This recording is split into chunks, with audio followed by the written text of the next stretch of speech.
Hello Olympiad aspirants. Welcome back to the YouTube channel of F2S Olympiads classes.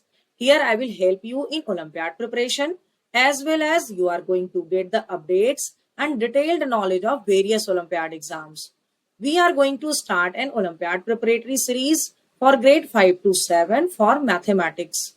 We start with the preparation of Silver Zone Mathematics Olympiad, where I will teach you to solve the comprehensive book of Silver Zone. In this book, every chapter contains 40 questions, which I have divided in three-part videos of 14, 14 and 12. You will get two videos every week for your respective class.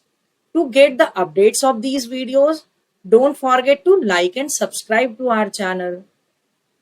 Now let's start with the worksheet questions. Grade 6 Silver Zone Comprehensive Book, Chapter 5.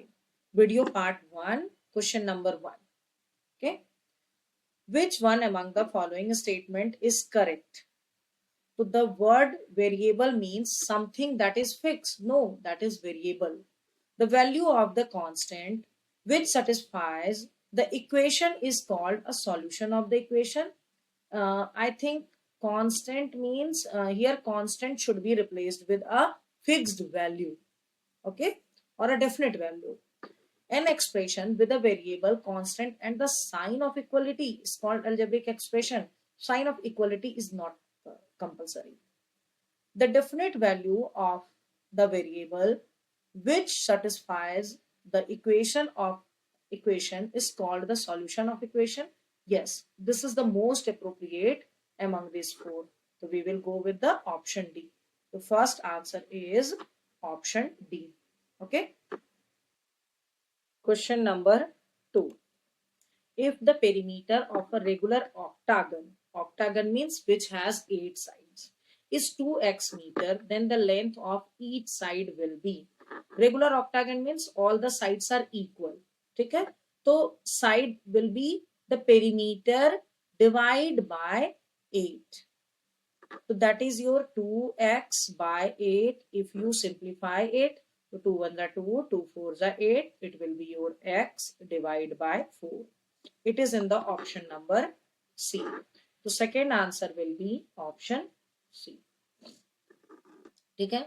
Question number 3. In algebra, letters may stand for, it is for unknown quantities. Known quantities, no. Fixed quantity numbers, no. Unknown quantities. Third answer will be option A. Question number 4. Choose the correct algebraic expression for the condition given below. Multiply a number k. Okay, k is multiplied with by 7. 7k and the result is subtracted from 5. 5 से subtract हो रहा है तो 5 minus 7k. It is in the option number B. The fourth answer is option B. Question number 5. Direction है आपका 5 to 12 same है.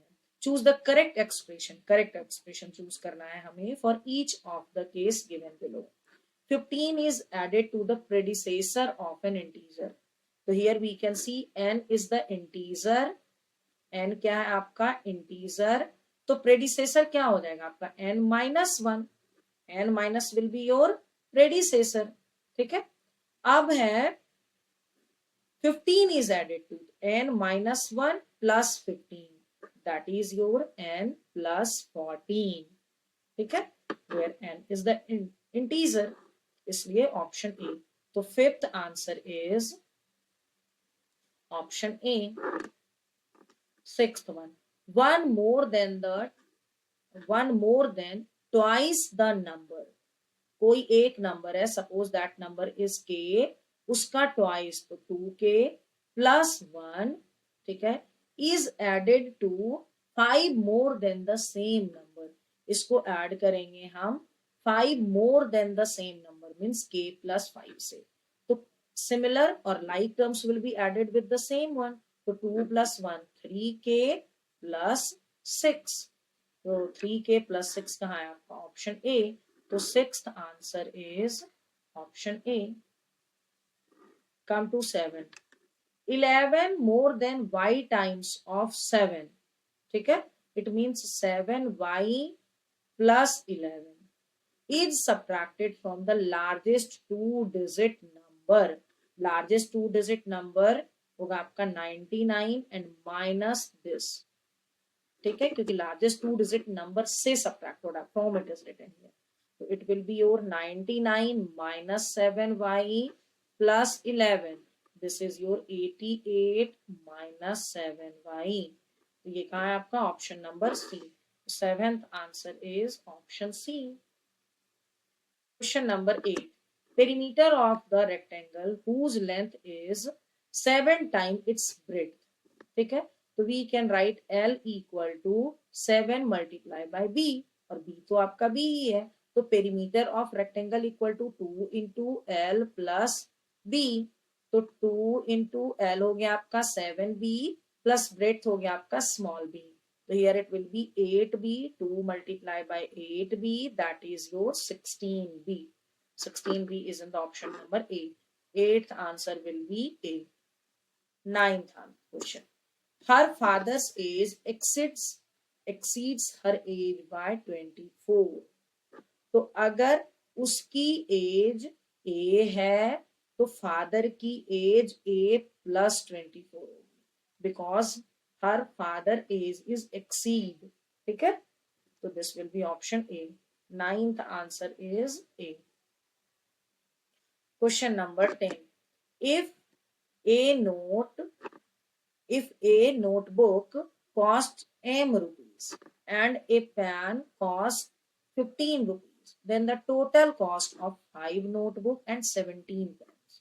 तो देखिए, a notebook, एक नोटबुक की कॉस्ट है 5m, तो 5 नोटबुक की कॉस्ट हो जाएगी आपकी 5m. 1 पेन की कॉस्ट है 15, तो 17 पेन की कॉस्ट क्या हो जाएगी, यहाँ प्लस, क्योंकि टोटल हमें निकालना है. तो 15 multiply by 17. When we multiply 15 and 17, so we will get 255. So 5m plus 2, 5, 5. It is in the option number D. 10th answer will be your D. Question number 11. The sum of two odd consecutive integer is divided by 2. तो 2 odd consecutive integer, तो देखो suppose integer is n. अगर integer n है आपका, n equal to integer. अब है odd integer, तो odd integer क्या होना चाहिए आपका 2n plus 1.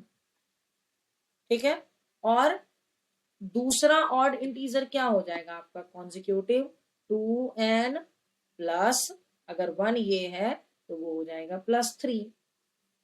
अब इन दोनों का सम, तो सम इक्वल टू हो जाएगा आपका 2n 4n plus 3 plus 1 4.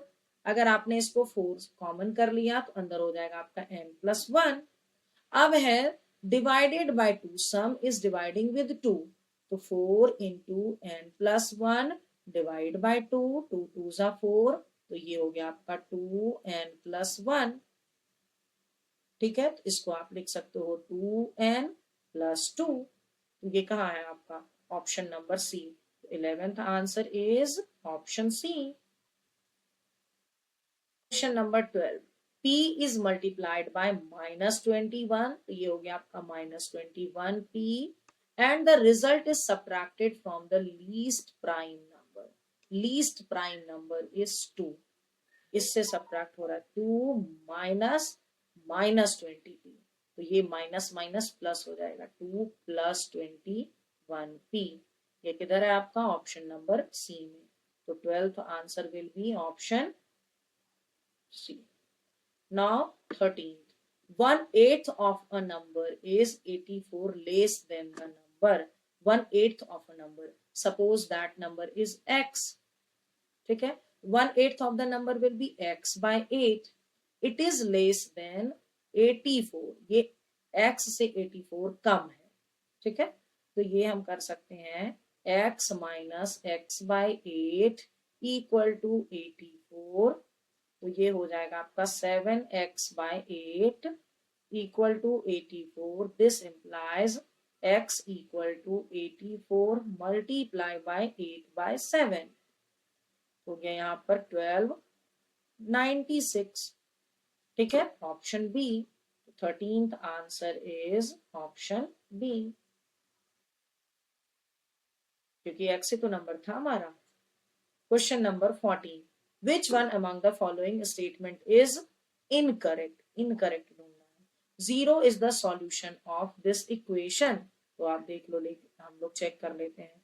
2 into x minus 3 equal to -3 है, तो LHS में क्या है आपका 2x, तो 2 multiply by 0 -3, it will be -3, yes, equal to RHS, तो ये तो करेक्ट है आपका।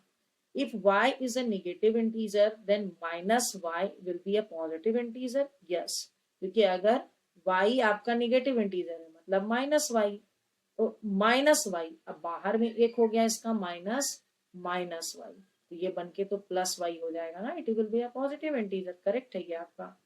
अब क्या है, 3x - 6 is less than 9 is an equation. नहीं, यहां पर लेस देन नहीं होना चाहिए, ये इक्वल टू होना चाहिए। ठीक है, तभी ये आपका एक इक्वेशन होगा। The number of lines that can be drawn through a point is a variable. Yes, the number of line that can be drawn through a point, एक पॉइंट से कितने भी लाइंस जा सकते हैं, तो yes we can say it is variable, that's why we will go with the option C. The 14th answer is option C. Okay. Hope you understood all the answers explained here. If so, please write yes in the comment section. I have provided the link of PDF note of this worksheet in the description box. You can download it from there. And if you want to practice more such questions, you can download our app from the Play Store and can buy the test series of your respective class. Thanks for watching.